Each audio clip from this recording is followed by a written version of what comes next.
Hey, you guys, welcome to another interview. And by when you read the title, yes, it is another interview. We are going to interview Will Rock today. He has a Lions YouTube channel called RockedOn the Lions. He will be here in about two to 3 minutes. I just wanted to take the opportunity to introduce him to you guys. So once again, we are having Will Rock to the show today, and we're just waiting. He did send me an email, so he will be here in about 2 minutes, two or 3 minutes. So yeah, Will Rock, baby, Will Rock, and he's a nice guy that I I contacted by my dear friend Paul Farrington of the Paul Farrington Show. Go to his channel, the Paul Farrington Show, and give him some love and support. And yeah, so here we go. Will Rock is gonna be on today. I don't know when he's getting here, but he did send me an email. So let's see. We're just waiting. And I want to thank all you guys. You guys love this series. For some reason, you guys love me interviewing other YouTubers. And I really appreciate that. You guys love it. You guys watch it. And you guys dig it. So yeah, I'll do more of it. Like I said, I have a lot of interviews coming up this summer. And yeah, you are not going to miss it.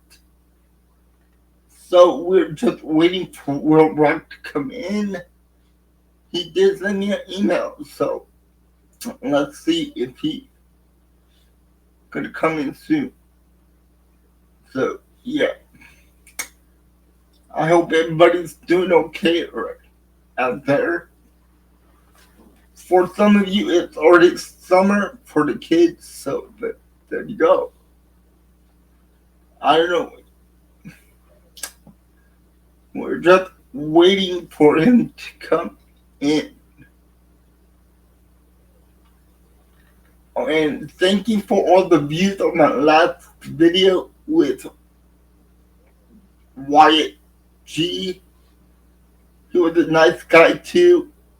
Really appreciate him giving me some time for him to come on. And yeah, he's gonna help me a lot over the summer too. So anyway, we're just waiting for Will Rock to log in. I just got a message from him. He says he'd be in here in about 3 minutes. So we're just waiting. We are just waiting for Will Rock to come in. So, yeah. So here we go. Here we go.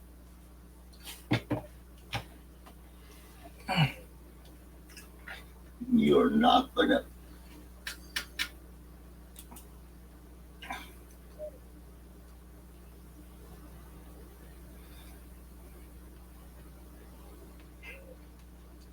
Okay, where is Will Rock? Will Rock is not here yet, guys. So I'm just trying to. I'm just trying to fill up the time. So, but when he comes in, I will let him in. And I want to thank all you guys for all your prayers for my health, because I really appreciate it. Thank you for all the support that you've given me. That really means a lot to me. And yeah, I don't know. Is he gonna come in?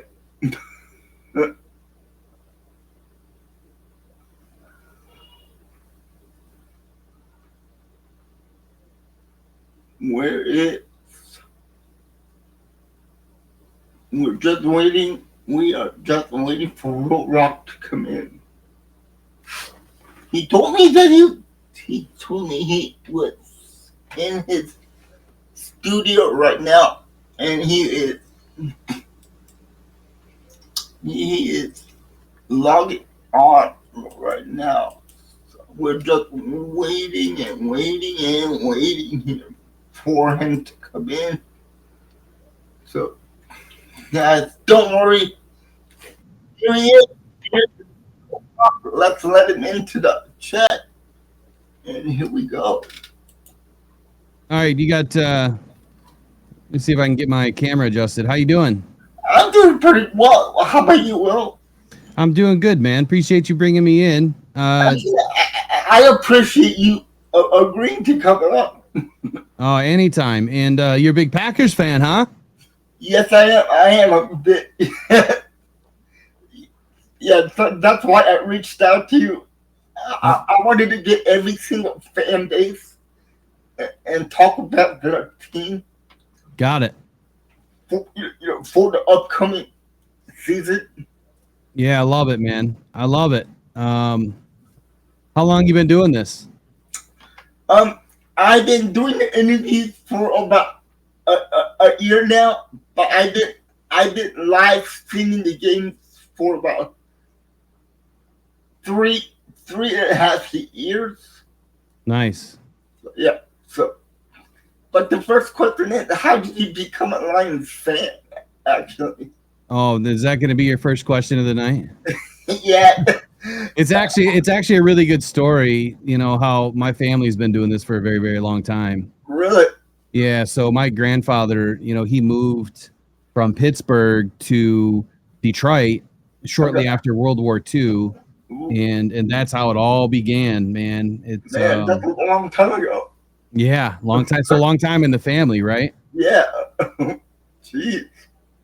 All right. So you tell me when you're ready to go, when you want to start recording. I think my camera's adjusted good enough for now. Oh yeah, we're recording right now. Oh, perfect. So yeah, let me finish the story then. Yeah, go right ahead. So, my grandfather moved to the Detroit area in shortly after World War II, right? Yeah. And then my dad was born in 1956, and when I was born in 1980, that's when they migrated to the Grand Rapids, Michigan area. But during that time, of moving to Detroit, my grandfather started to get into Detroit sports scene. It was a little bit later into the 50s. I want to say that the Detroit sports scene was just on fire. I mean, they just had this 3-team conglomerate of everyone doing really well, whether it was the Tigers or hockey or football. Everyone was doing well. So he's working in the Renaissance Center, and he was a chef. He ran restaurants and had restaurants and worked for some pretty prestigious people, especially down at the Ren Center. And you get to make some acquaintances, right? You earn some relationships. And he gets opportunities, to start going to games and getting tickets to games. And my dad played hockey, and he was playing with the Delvecchios in the house. I mean, there was people that my dad was playing with a long time ago that kind of put us on the map a little bit, if you will, for the Detroit sports scene. Yeah. And it's in my blood, when your grandfather is that close to it, and then he fell in love with Detroit, right? He fell in love with the sports scene, and then he started buying season tickets, and we've had season tickets to the Lions since like the 60s or 70s. I think it was the 60s. But when my dad bought them or took them over when my grandfather passed, somehow the Lions lost the that long time relationship, so we kind of had to start over. Okay. And so the long and short of it is, I became a Detroit sports fan, but a Lions fan primarily through my grandfather. He's the one that took me to my first games, and going to Pontiac Silverdome at age 4, and next thing you know, you're on the field. It was some sort of like a family day, and I've got Billy Sims over here in just a lot of different athletes around you doing pictures with, and you're 4 years old, you don't remember it, right? Yeah, you don't. Yeah. It was the pictures later that I saw when I grew up that I'm like, who's that guy? Who's that quarterback? And that's really how it began. And then we never looked back. I mean, ever since I was young, it was traveling from Grand Rapids to Detroit on the weekends, especially in the fall time, a few times throughout summer baseball, to catch some Tigers games. But to meet up with Grandpa and do some home cooking with him, and then head to Pontiac, man, and or from Pontiac to Detroit, and then go to the Pontiac Silverdome, and it was just a great time. I mean, a young kid, getting to learn about sports and being part of that culture and identity down there. That's just how it grew on me. A little bit different story about how I started doing this, but that's how I became a fan of Detroit. Man, I love that story. I love it. It's interesting, right? Like our family dynamics, they either teach you a lot or they don't. I mean, there's so many different family dynamics out there that they're either ingrained in the sports world or the theater world, the arts, or it's like it seems like every family has something they're drawn to, and my family was just drawn to sports for whatever reason, and it's just been part of our life ever since.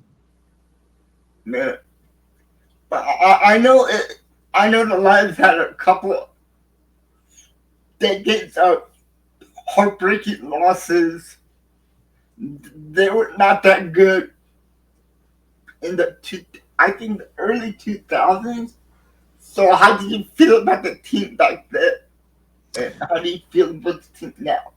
Okay, how do I feel about the team back in the early 2000s and the team now? So that's a great question, right? It's one of those things that we wrestle with, where being a longtime fan, never in what they call an SOL fan, a same old Lions fan.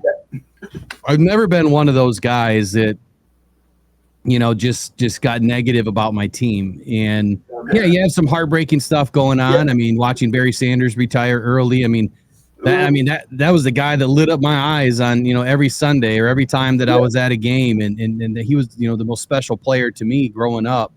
Oh, yeah. And then it was, Herman Moore and Brett Perriman and Johnny Morton and Mel Gray. I mean, there was just so many really good athletes that you were drawn to, regardless of what happened. And I think that at a young age, maybe you don't grasp, what it means to go to the playoffs, what it means to win a Super Bowl. You don't really understand that at a young age. But as you get older, it's kind of like, man, we got these great players, but we can never just get it together. And every year it was my dad telling me, this is the year. After the draft, this is the year. Oh, I really like that player. I can't believe we got him in the first round. What a good player every year. And every year it was the same story. It was not winning football games. It was not going to the championships. It was not winning playoff games. It just same old. But I never fell in the trap of giving up on my team. And I think the reason why is because it meant something to me. My grandfather gave me that, and he was no longer with me. And my father gave me that, and continues to give me the opportunity by, managing a group of 10 tickets as season ticket holders. Myself 27 years, my dad even longer, and would have been over 60 years in the family had they not lost the information. So it means something, right? Now, you go through the Matt Stafford and the Calvin Johnson era. Some pretty amazing seasons. Oh, yeah. Pretty electric stuff. Oh, yeah. And again, it was that couldn't finish. You couldn't have a complete team ever, it seemed like. We always had, a hole somewhere. And again, at the younger ages, maybe you don't understand it all. But over the last 15, 20 years, you really begin to understand what it's all about. How do you get there? And it really wasn't until I started managing bigger companies that I started to understand the dollars and the cents and the moving pieces on the board, and maybe why the Lions weren't any good. And then it's, I guess to answer the question, how did I feel then and now? It's no different. I still love the Detroit Lions. Okay. It's just now we're finally winning. It feels great. But what I'm trying to get everyone to understand is don't be conceited and cocky and arrogant about it, because we can go right back to where we were. Oh yeah. Very quickly. Like, we don't have a bunch of trophies on the wall. We don't have a bunch of banners on the ceiling. We have a couple. And that is nothing to rest your head on. Like, we are a blip, in the NFL landscape now, especially, with our rivals in the NFC North. Some pretty good football organizations that have won a few trophies, right? Yep. So Yep. it's no different, man. It really isn't. It's just now I can be a little bit happier about it, and I have something a little bit more positive in my life than always, hanging your hat at the end of a Sunday afternoon and another Lions loss. And now it's like, how much are we going to win by? That's how I. Yeah. Hopefully that answered your question. Oh, it did. It did. I know you guys lost your offensive coordinator and defensive coordinator at the same time. Yeah. Is that going to be hard to replace this year? That is the question of the century, right? It's what happens when a really good football team suddenly loses its offensive engine and its defensive engine, being the coaches, right? Yeah. And here's my answer. We still have the same players, and it's the players that are on the field that have to make the plays. I view the coaches as kind of like the puppet master, right? They're kind of pulling the strings, they're calling the plays, but they're not on the field. And I think it's an 80-20 kind of, give and a take. Like, it's 80% the players on the field, and they have to 100% of the time execute, but it's that coach that has to call the right play at the right time. However, if one of those coaches were to get sick and they, couldn't do anything for a couple of weeks, and you have to install another coach in the interim, it's then the players that are kind of coaching the coach and saying, this is what we're doing in this situation, and this is what we should be calling here in this situation. It happens time and time again across the league when you see an interim step in. The reason why I'm not worried about it is very simple. Dan Campbell has installed some guys that have been around the team for a long time, and Calvin Shepard as a defensive coordinator, and a guy in John Morton that was around the team at the very beginning in 2021, and they have very close relationships. And then not to forget Shaw, bringing Shaw in, former head coach of Stanford, really, really, really good dude. But these are guys that, again, have either playing careers or coaching careers with Dan Campbell, or both, or a playing career separately. And you continue to bring in guys that have played the game, and they can get down to the player's level. The offense is going to stay primarily the same. It's going to focus on explosives. You're going to have a very balanced rush attack. You're still going to get up top. We have a lot of great weapons in that offensive room. The defense is the same, and as far as executing, I think that Calvin Shepard learned kind of what not to do in certain situations and what to do based on what Aaron Glenn was able to do when we were down and out last year, 16 guys in the dumps on IR, and we are still winning football games. So I'm not worried, to answer the question. I think that we're going to be just fine, but that doesn't mean that we're not going to, that our horse isn't going to stumble out of the gate. Yeah, good. Just not week one, buddy. Just not week one. Now, talking about last year, you guys lost a lot of players on injuries. That was crazy. Yeah, so it's one of those things, right, where your depth is the most important thing. Yeah. And it doesn't matter if it's an office, that's built around the sales staff, and you got a couple of salespeople that are out, and you have to refill the pipeline, or you lose a couple of sales guys to a bigger company, and you have to fill the pipeline. You still have to maintain those quotas. You want to get those bonuses, right? The standard is the standard no matter what. And for these Detroit Lions last year, they stepped in. Some guys not even knowing the system, some guys not even on the team for 24 hours, and they stepped in and played their butts off, and they did well. And that's because of the coaching, It's because of the standard that's set, the precedent that was set before that, and bringing in the right guys. If you bring in the right guys, it makes everybody else's jobs that much easier. Yeah. But I got to tell you, man, I was so impressed. Now, if you ever watched any of my shows last year, every week, I'm the only one saying we're going to win this week. Yeah, you were. We're going to win. I promise you, we're going to win. Nothing's going to change. We're still going to, I'm not saying it's going to be easy, but we're going to win. And then we get another win, and everyone's like, ain't no way we're going to win. But you're right. Yeah. Right about it. Not only was I right about it, it was just identifying why, right? And it's looking at the stats and the analytics and going through the numbers and trying to look at the guys that you have and understand, well, how can you win the game in this situation? If you're a good coach, well, you're gonna play your strengths, right? That means your offense has just got to go and score every opportunity. Your defense just needs to hang in there and not blow it. So you got to put your guys in position to win, and I think that's what the Lions did last year, is continue to put the guys in a position of success and allow them to do their job and win.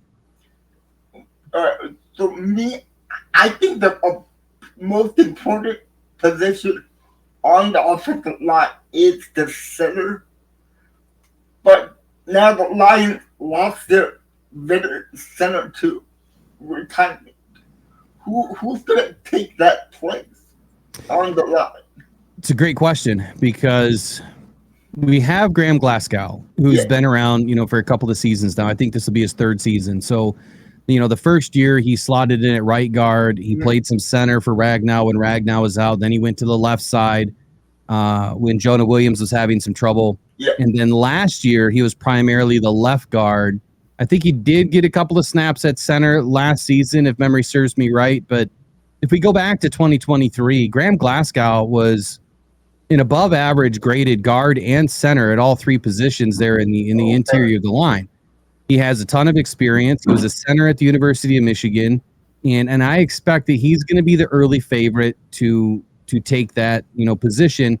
It's going to be his, I think, to lose, but it's going to be a camp battle. Tate Ratledge. So I'm at Radio Row, as you can see behind me, at your hometown. I was in Green Bay doing live draft coverage from Radio Row.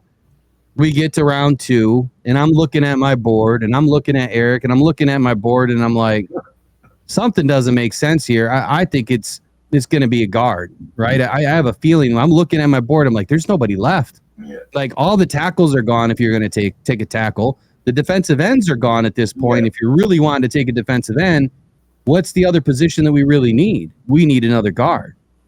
And I called it. I said, Tate Ratledge, that's who I'm picking. And I don't know, 8-9 minutes later, whatever it was, 10 minutes later, we get the call. It's Tate Ratledge. And I'm like, wow, like, okay, I can see the field, but I can see why.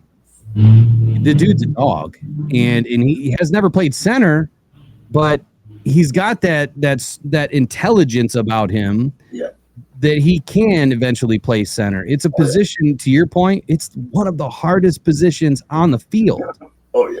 I'd say it's top 3 between center and quarterback and probably middle linebacker and maybe safety. Those are probably the top 4 positions. And I'd even throw tight end in there. I mean, if I were to group them, I'd say it's center, quarterback, middle linebacker, tight end, safety as the hardest positions to play. But center, having to make all those calls and pre-snap adjustments, or pre-snap reads as to what's going on with the defense, it's not easy. And Frank was one of the best to do it. He's not going to be replaced. I think that we're barely going to be able to install someone that can probably play 80% as good as what he did. Yeah. So it's going to be a tough one. But again, we adapt, we overcome. Yeah. That's the way that Dan Campbell has his team built. So, in your opinion, what position is the weakest part on the Lions right now? What's the weakest area of the Lions right now? Yeah. Well, I mean, we were just talking about the center position, and I would say that is an area of weakness. However, I think that last year we got to see a couple of guys step up. Christian Mahogany, played about a game. was one of the best rated guards in the game that he did play. But that's a very short. Yeah, It's a very short litmus test, right? So I would say that if we had a bona fide weakness, if Alex Anzalone doesn't come back for some reason, if contracts become an issue, that would be a weakness. I think that our defensive backfield is bar none one of the best in the league. I think that our defensive line is probably a weakness only because Ali McNeil is out, and we don't know what the Rook is going to be able to do in Tyleik Williams just yet. Yeah. But the depth is so deep behind our starters. Whoever our starters end up being, the depth guys that we know can be depth guys, our depth is probably the best in the league. And I say that because we watched it last year. Right, we brought all those guys back. Oh, yeah, we did watch it last year. Yeah, so to me, I don't see a weakness on the offensive side of the football outside of center. I would say that that's probably the only weakness. On the defensive side of the football, I think that you could point to linebacker if Alex doesn't come back, and we have Malcolm, who's also on IR.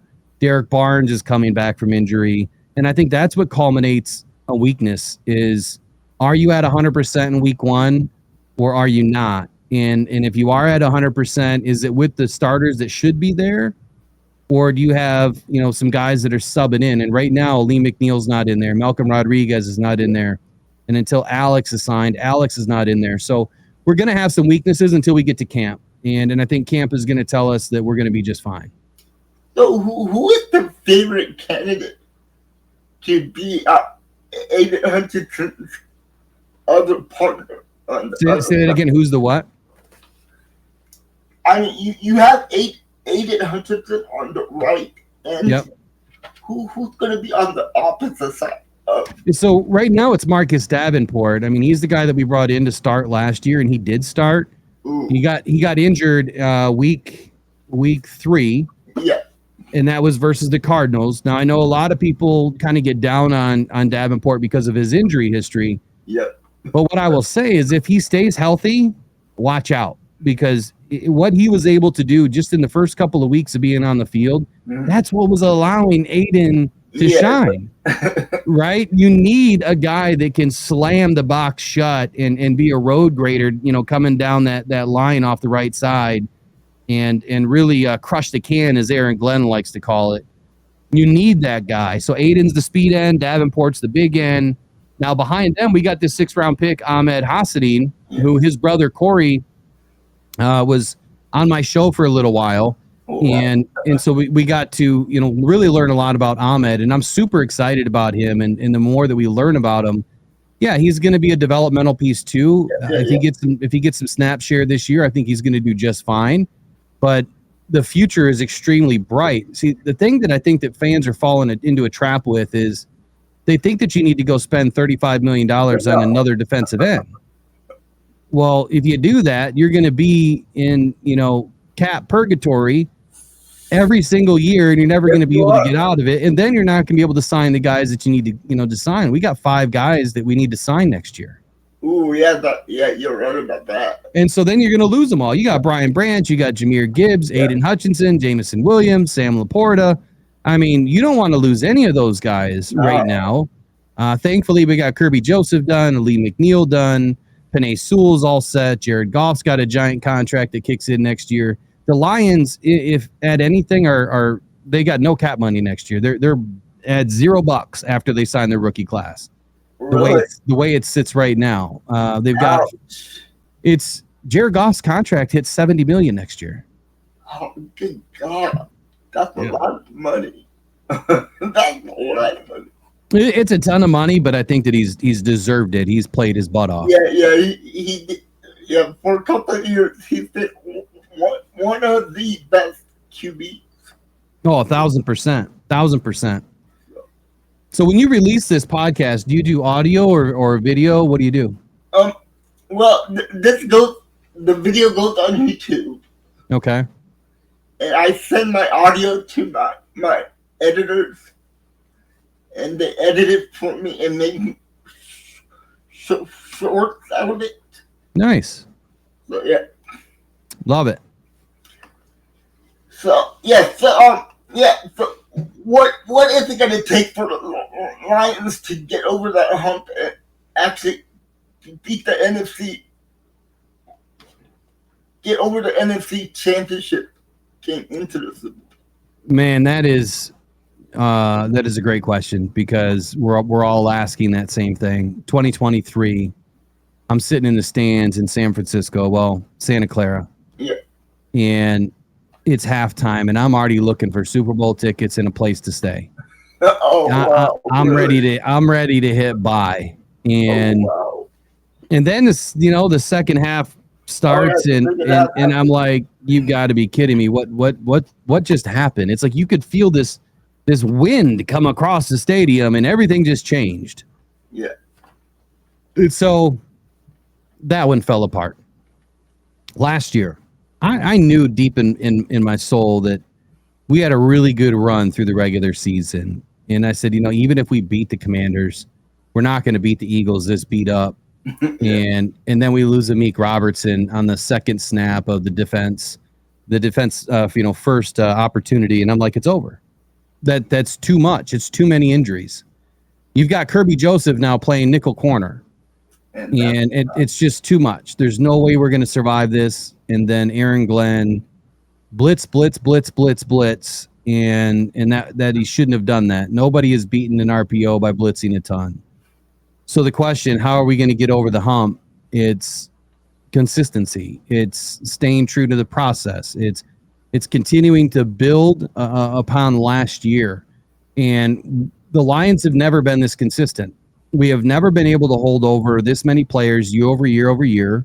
We have never had a cap managed this consistent, having the second, third, or first most cap money every year, even after your rookie deals are signed and your free agency deals are done. And then it's building upon that, adding the right guys, continuing to add guys that can win. And then we've never had this. We've never had a coaching tree get poached. And you lost 14 guys in one season. 14. Two offensive coordinator, defensive coordinator, and then 12 assistants beyond that are gone, and scouting guys. So I think that the Lions are obviously on the right path. It's just staying consistent. The one thing that I would like to see them do this year is adopt the attitude of just don't stop. Like, you've got to keep the foot on the pedal. Don't ever give a shadow of a doubt or let somebody crawl into a game. You just got to keep going without risk of your players, but you have to keep going as hard as you can. I felt like sometimes last year they just let off, and it would let teams back in games, and they would make it too close for no reason. But I think to really answer the question, it's this year, man. It's Super Bowl or nothing this year. It really is. And I think that they're going to get there. And I'm scared to see what happens after, because you lose a lot of players typically after a Super Bowl. Saying that, what if the Lions fall short? Do you think they'll blow it up or spend the money to sign everybody and run it back? Okay, so if the Lions fall a little bit short this year, which we've fallen short the last two seasons, and I think that if you were to ask Dan Campbell, Dan, did you expect to go to the NFC Championship game in 2023? He's going to say, hell yeah. If you ask him, hey, did you expect to get a first-round bye and get a first seed last year? He's going to say, oh, yes, that's exactly what we plan to do. So falling short, I think it's part of the process. It's part of the character building. I don't think that they're going to just tear it down and lose a bunch of guys. And the reason why I say that is if they were going to do that, wouldn't they have done it the other way? Wouldn't they have wasted a bunch of money bringing in that other defensive end that everyone's been wondering why we don't have, and bringing in that other linebacker that maybe other people wanted, that thought that the linebacker group was a disgrace, or a little bit weak. Yeah. And to be clear, I don't feel that way. So I feel like Brad has done the right job of maintaining and building a team of sustainability. And I don't think that you're going to tear that up because you lost the football game. I think you're going to put the pieces back together, and then you're going to add a few more pieces to take it that next level. Mm-hmm. I mean, can we honestly say that a team is been put together in less than a couple of seasons and won a championship? No. Not a true rebuild like this. This is the only team that, in my opinion, in the last decade has had a true rebuild. And that was taking it all the way down to the mud, my man. I mean, they were rebuilding it from the foundation up. Yeah, they were. Yeah. You know, I always say this, it's kind of my funny. I'm like, they even went so deep as to change the type of popcorn kernel they were serving. It went that deep, down to the concession stands. I mean, even the hot dogs have changed because they wanted everything to be right. Wow. The last two questions, and I'll let you go. Rank the NFC North. Oh, geez. Rank the NFC North today. Yeah. Lions are staying on top. Okay, yeah. Lions are staying on top until they lose. And I'm glad that I can finally say that after 40 years of watching this team. I think the Packers are getting hot. And I think Jordan Love, this is a year for him to prove it. Yeah. And prove that he wasn't overpaid. And after watching what the Vikings did last year, if Sam Darnold was there again, they'd be number 2. But right now it's Packers at number 2. I have zero trust in what Ben Johnson and the Bears are going to do, largely because I don't think that Caleb Williams is that guy. I think he's a hot mess. I think he's full of drama, and I just can't stand Ben Johnson right now. So it's Vikings. It's Vikings at 4, though. I have to put them there because I think that the Bears have one extra year on them, and the Vikings are starting JJ, and I don't think that JJ has enough experience right now. And coming out of Michigan, I don't feel like he had enough experience to even throwing the ball in the fourth quarter. It was constantly run the football. So, Lions, Packers, Bears, Vikings. Oh, man. All right. I'm going to hold you to that. I'll even put it on my board right here, which it's already there. Okay. So, actually, hold on. I got to switch these ones. We'll put the Vikings on the bottom. Yeah, Vikings. I hate the Vikings. They got a crazy good defense. And what's funny, last season, I don't know how many of my shows you ever caught, but I said that Sam Darnold was going to come out and just have a crazy good year. Oh, he did. And everyone looked at me sideways like, do you know who Sam Darnold is? And I'm like, 1,000%. He's been mismanaged his whole career. Look, the guy's got it. He goes to Minnesota and he has some weapons around him, and man, did he have a crazy good year. But then the Lions, they brought those ghosts out of the closet for Sam in Week 18.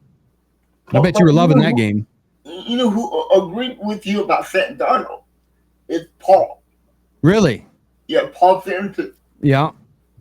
Yeah, I'm not surprised, man. I really respect Paul and what he does, man. He's a good dude, and I'm glad we got a chance to meet each other in Green Bay. Yeah, I had it on about a month ago. So. Nice. And the last question is, do you have any advice for other small YouTubers that are trying to do what we're doing? Well, I still consider myself fairly small, and I don't know how many people know this, but this is the best advice I think I could give anybody ever, and that is, if you put your mind and your heart to something, there's nothing that you can't accomplish. In January of 2023, I was diagnosed with cancer, and in April 14th of 2023, I woke up after cancer surgery. My thyroid was removed, and I lost the ability to talk the right way, at least what I considered to be the right way, the way I used to talk, and I had to learn how to kind of re-talk again. And I don't say that lightly because a lot of people go through things that you never know about. And I started this podcast earlier thinking this was something that I could do. I've always wanted to do it. But then I had a different purpose, and that purpose was I need to relearn how to talk again. So podcasting was going to be a way of having what I call podutherapy, number one. Number two, when I woke up, I had this image come over me to say, what haven't you done in your life that you need to do? You don't know what you're going to, that you didn't you didn't know that you were going to get a second chance at life. Go do something about it. And so it was telling me to go pursue my dreams. And I always wanted to do media. I wanted to get credentialed and get into the room. And I wanted to be a sports writer, sportscaster. I've always wanted to be into sports agency or scouting. And this is how I started at 40, what was then 40, 2 years old, 43 years old. Now, going to be 45 here in a month. Ooh. This is what I started. And here I am. I mean, I didn't know anything about it. Didn't know anything about editing. Didn't know anything about graphics. Yeah. And I'm like, I'm just going to do it. And I'm going to put everything I have into it. And I've accomplished everything that I've wanted to accomplish so far. I started a cancer foundation, RockedOn Cancer Foundation. I've gotten credentialed now through the NFL. I have the NFL media access. And so I've done everything but get that Lions credential to get into the room. So it's been a great success. So what I would tell all of the people that ever hear this, no matter what it is, you can do it. You just have to put yourself out there. You have to give it everything you have. And when it gets hard, it's going to get harder. And when you think it's harder, it's going to get even harder. Oh, yes, it is. Just keep going. Just keep going and ask questions. Ask a lot of questions. Don't be afraid to reach out to people. If they say no, ask them again later. You might get a yes on the right day. So just keep pushing forward. And yeah, I hear you on that one, dude. When I first started this, I was kind of scared too. Oh, I bet. Yeah, it's not easy to be in front of a camera, and do what we do. It's hard. People think it's easy. It's not, because even though you're in your own, comfort, right? Yeah. You're talking to people you don't know, and that chat, seeing the chat for the first time, and you're talking to people, you don't know how to talk to them. Do I call you out? Do we have a good conversation? Like, how does it go? Just be you. Just be you. That's it. And happy early birthday. 45. Appreciate it, buddy. Appreciate it. I turned 45 in February. So okay. Happy birthday to you. Happy late birthday, right? So I know how it feels turning 45. It's horrible. It's horrible.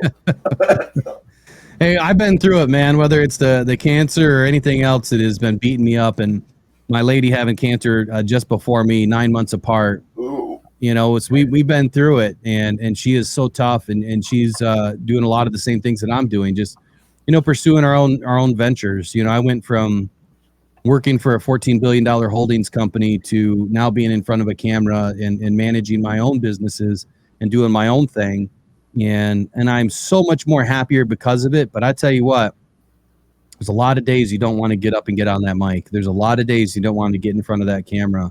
Yeah, there is. But you just need to get into the seat. And as soon as you get into the seat, everything else just works itself out. So right. And that is such great advice. Appreciate it. And I appreciate you doing this, man. Thank you. Thank you for having me on. I appreciate you for saying yes. Why wouldn't I, man? There's been a lot of people that have done things for me in my life, and I wouldn't ever turn down an opportunity to meet somebody, number one, and meet a legend, like you, and obviously earn the opportunity, right, to maybe doing some stuff in the future. So yeah. And I hope we can keep in contact. Oh yeah, anytime. You got my number, buddy. I really appreciate it. Thank you. Yeah. No, thank you. Sounds like I got a crazy storm about to hit. That's going to be fun. Oh God. All right. Like I said, it's going to come out probably next Tuesday. Okay. So. Sounds good, man. Well, yeah. Are you going to do a premiere with it, or you just drop it? I just drop it. Okay. Awesome, brother. Well, you enjoy the rest of your evening, okay? And you too. All right, man. Take care. All right. Thank you. All right. Bye-bye.